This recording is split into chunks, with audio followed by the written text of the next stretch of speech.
Vou agora introduzir a função irracional. Portanto, nós já vimos a racional, agora vamos ver as irracionais. E reparem, as funções irracionais têm um pouco a ver também com o que nós aprendemos nos números. Nós aprendemos o conjunto dos números irracionais quando entraram as raízes.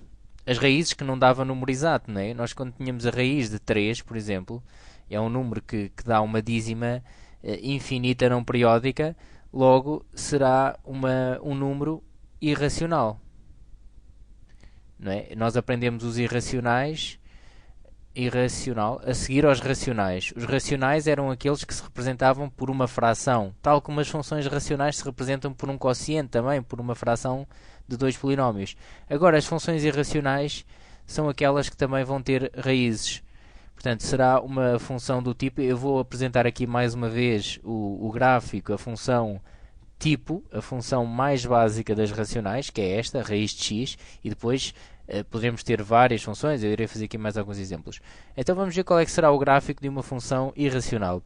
Antes disso, vou só chamar a atenção aqui para uma coisa que é muito importante e que também será discutida mais à frente, mas fica já aqui a ideia. Nós já vimos que nas funções racionais havia uma condição de domínio, né? Quando nós tínhamos uma função racional, que era p de x sobre q de x, já vimos que o domínio era x pertence a R, tal que o denominador não podia ser zero, não é? Diferente de zero. E depois teríamos que resolver esta condição.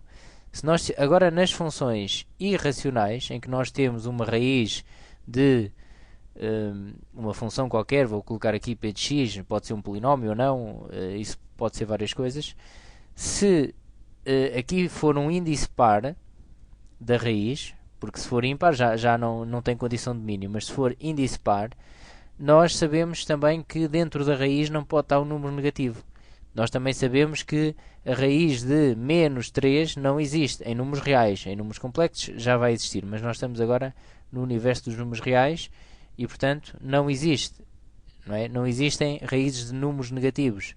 E, como tal, nós temos que ter esse cuidado em funções, ou seja, temos aqui uma outra condição de domínio, que é o p de x, que é neste caso o que está dentro aqui da raiz, tem que ser maior ou igual a zero. Ok, agora introduzimos as raízes. Já sabemos que quando não tem nada aqui no índice, está pré-definido que está lá o 2, é uma raiz quadrada, está o 2, e portanto tem índice par. Neste caso, se tiver índice ímpar, nós não temos nenhuma restrição. Reparem que existe a raiz, por exemplo, a raiz cúbica de menos 8 existe, ok? É o número que ao cubo dá menos 8, que neste caso pode ser negativo, é o menos 2, não é? O menos 2 ao cubo vai dar menos 8. Menos 2 vezes menos 2 vezes menos 2. E, portanto, se for índice ímpar, não existe condição de domínio. Se for índice par, e se não tiver nada, já sabemos que é índice par, temos que garantir que o que está lá dentro é maior ou igual que zero. E neste momento temos apenas estas duas condições de domínio, ok?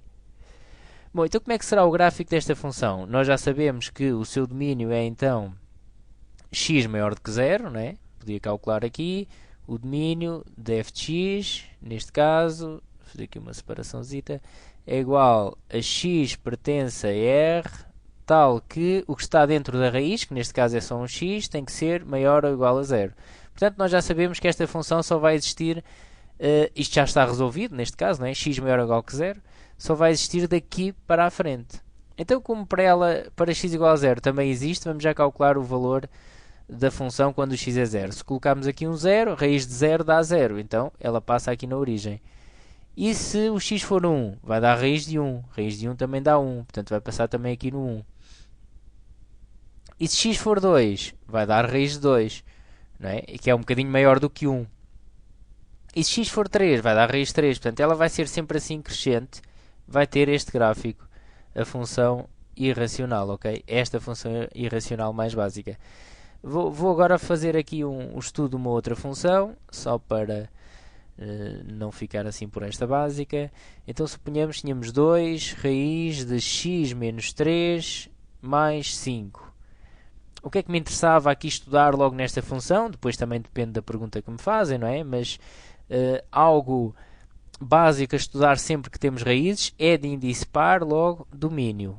Convém sabermos o domínio para sabermos como é que esta função se comporta x pertence a R, tal que, então, a condição das raízes é o que está dentro da raiz tem que ser maior ou igual a 0. E depois temos que resolver esta inequação, x maior ou igual que 3, ou seja, o domínio vai de 3 fechado a mais infinito. Okay? De 3 a mais infinito. Quer dizer que um gráfico desta função, neste caso, será, vamos fazer aqui o referencial, está no 3, está a começar no 3, ela só existe daqui para a frente. Daqui para a frente, não é? No 3 eu fiz aqui a tracejada, mas ela vai ter imagem. Vai ter imagem porque é x maior ou igual que 3. Então, quando x é 3, quanto é que vai dar? Podemos ir substituir para ver o seu ponto. Ora, quando x é 3, aqui vai dar 0. 2 vezes 0 dá 0, dá 5. Não é? Vai passar aqui no 5. Vai ter aqui imagem fechada, não é? E quando x é 4, vai dar 7, não é? Já vai dar 7. Portanto, esta função vai ter aqui este comportamento. Digamos que é do estilo, do tipo desta, mas foi transformada, não é? Aqui será o 5. Foi transformada e ficou aqui nesta zona. Não existe daqui do 3 para trás, ela não existe. E pronto, nós depois poderíamos analisar aqui mais coisas. Este é apenas um vídeo introdutório, então não vamos estudar estas situações particulares já. Por exemplo, calcular os zeros destas funções, caso existam. Temos que resolver uma equação, isso tal como noutra função qualquer, não é? Se eu pretendesse calcular os zeros, e depois temos que, neste caso, teríamos que saber resolver equações irracionais, ok? Então faríamos f de x igual a 0, sempre que queremos calcular os zeros de uma função, fazemos f de x igual a 0. Neste caso ficaria 2 raiz de x menos 3 mais 5 igual a 0. Posso aqui até tentar resolver. 2 raiz de x menos 3 igual a menos 5. Bom, e aqui obtemos algo já impossível, porque esta função realmente não tem zeros. Nós já vemos isso aqui no gráfico, não é? Menos 5 terços. E, portanto, aqui obtínhamos logo uma situação impossível. Impossível. Porque uma raiz não pode ter um valor negativo, não é? Dentro da raiz não posso ter um valor negativo. E por essa razão, o valor de uma raiz também não pode ser negativo, não é? De uma raiz de índice par, ok?